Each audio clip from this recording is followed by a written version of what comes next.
আজকে আমি আপনাদের সাথে এমন একটা চপের রেসিপি শেয়ার করব যেটা কিনা আপনারা একদম ঘরে থাকা চিকেন, আলু, ডিম এগুলো দিয়েই তৈরি করে নিতে পারবেন। আর এটা তৈরি করার পরে শুধুমাত্র নাস্তা হিসাবে না, আপনারা চাইলে পোলাও বা বিরিয়ানির সাথেও পরিবেশন করতে পারবেন। আসসালামু আলাইকুম everyone, welcome back to my channel Mukti's cooking world. So আজকের রেসিপির জন্য প্রথমেই এখানে আমি ছোট সাইজের 5টা আলু সিদ্ধ করে খোসা ছাড়িয়ে নিয়েছি।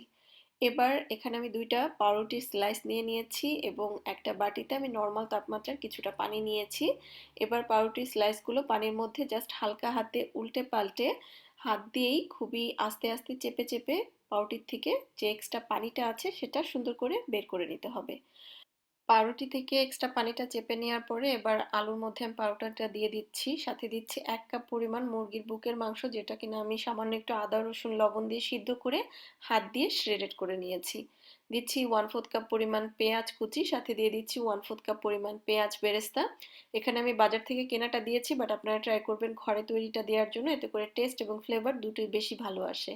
1 টেবিল চামচ পরিমাণ কাঁচামরিচ কুচি দিলাম, 1 চা চামচ পরিমাণ জিরার গুঁড়া, 1 চা চামচ পরিমাণ গরম মশলার গুঁড়া, স্বাদমতো কিছুটা লবণ দিয়ে দিচ্ছি, সাথে দিয়ে দিচ্ছি 2 টেবিল চামচ পরিমাণ ধনিয়া পাতা কুচি, আর সাথে একটা ডিম।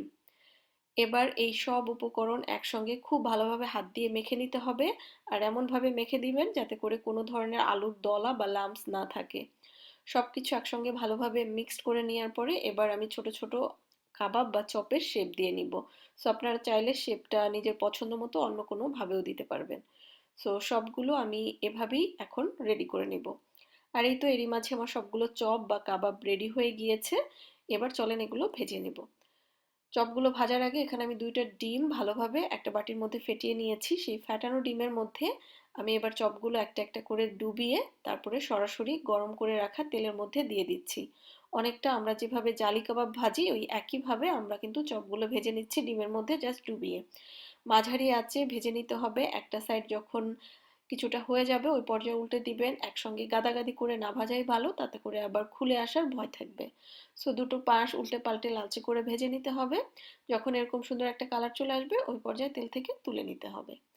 আর এই তো এরই মাঝে তৈরি হয়ে গেল আমার খুবই মজাদার একটা চপ বা কাবাবও বলতে পারেন। আপনারা চাইলে এটা নর্মাল নাস্তা হিসাবে পাশাপাশি পোলাও বা বিরিয়ানির সাথেও পরিবেশন করতে পারেন। খেতে খুবই মজার হয়ে থাকে। আশা করছি রেসিপি ভালো লেগেছে। ভালো লাগলে ভিডিওটা শেয়ার করে দিবেন। আজকে বিদায় নিচ্ছি। আল্লাহ হাফেজ।